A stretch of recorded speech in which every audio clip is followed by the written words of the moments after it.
amin'ny endrika miramidina rehefa malalana zontsika miona toy zao indray fa sy iainy tenin'andriamanitra sika ndra ny afatra tsara zany koa ho sakafom-panahintsika ao aminareo ne ny fahasoavana sy fiadanana avy amin'andriamanitra ray sy Jesosy Kristy tompontsika ary mifampiarezana avy amin'ny fanahy masina amen. Alakamisy 4 martsa 2022 imanjenantsika andro hevitra hoe mitarika ho fandinihan-tenan'ny tompo andeha ry havana hidera sakalazan'andriamanitra isika. Miderahany Jehova miantsoa ny anarany, atao fantatra ny firenena ny asany, mirao azy, mankalaza azy, saintsainy fagagana rehetra ataony. Ataovy reharenareo ny anarany masina, aoka hifaly ny fony izay mitady an' Jehova. Mitady avy Jehova sy ny heriny, ka tsy manakariva ny tavany. Tsarovy ny asa mahagagana ataony, dia ny fakagana sy ny fitsarany vavany. Retaranaki Abrahama, mpanompony, dia anarolom-boafidiny, taranaki Jakoba. Amen.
It is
andeha hivavaka isika.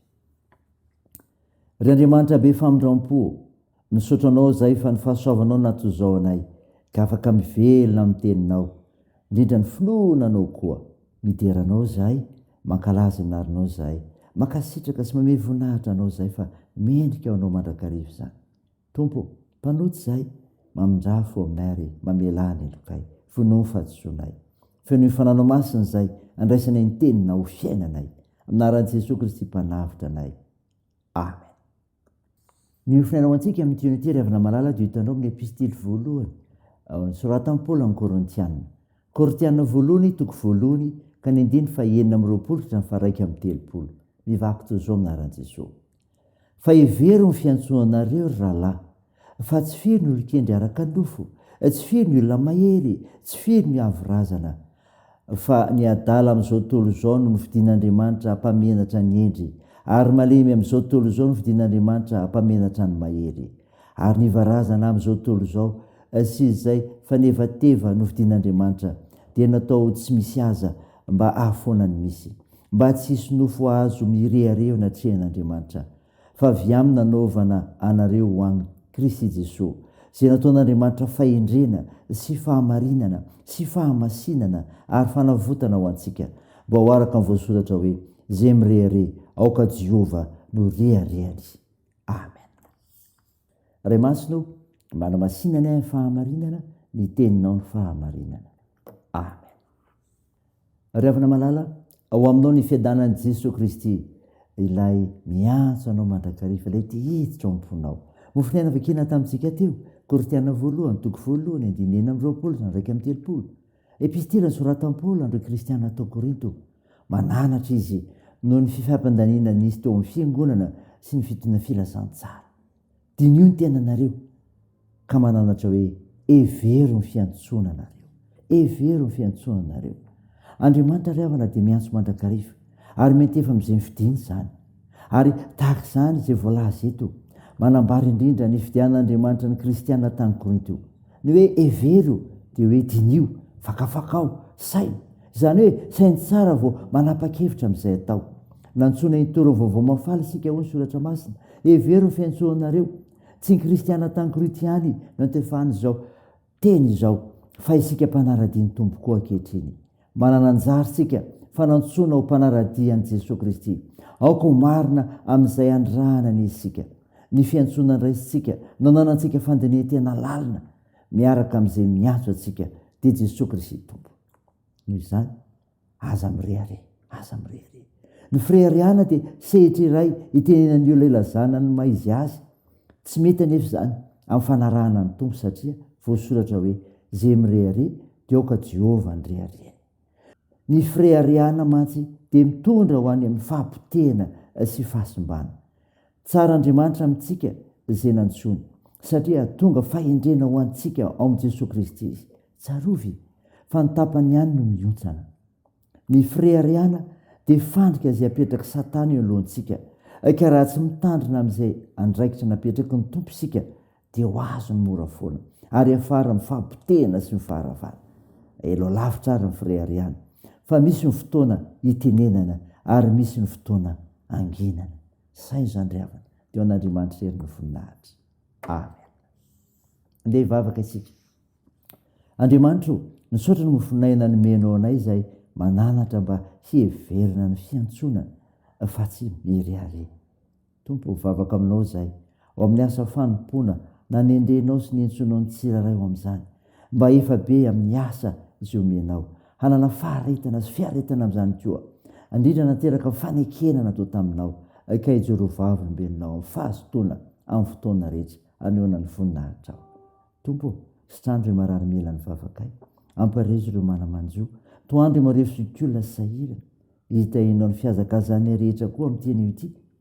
Da io ny fiherenenay, ny vavakay dia ataony anaran'i Jesosy Kristy mpanavitra sy mpamonjy anay, nampianatra anay mivavaka manao hoe: Ranay eo izay ny an-danitra, ao masinana eny anaranao, ho tonga anie ny fanjakanao, atao anie ny sitraponao etsy an-tany ho tahaka ny an-danitra. Mihona an'io izy anona saza ao anay, ary mamela ny elokay tahaka ny namelanay izay meloka taminay.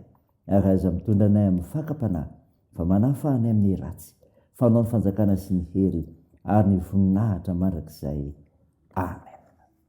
Raha isafinoana ry havana malala ny zodrana totranao aminaran'i Jesosy Kristy. Ilay Andriamanitra lalorano fiadanany ahatonga anareo voatokana tanteraka ho azy. Karovany avokoa ny fanahinareo sy ny ainareo ary ny tenanareo mba tsy hanatsiny amin'ny andro avian'i Jesosy Kristy tombontsika. Mitana ny tokony miaina Andriamanitra sy miantso anareo ka ho efainy izany. Amen. Dia ho an'Andriamanitra hery ny voninahitra amin'ny anaran'ny Ray sy ny Zanaka ary ny fanahy masina. Amen.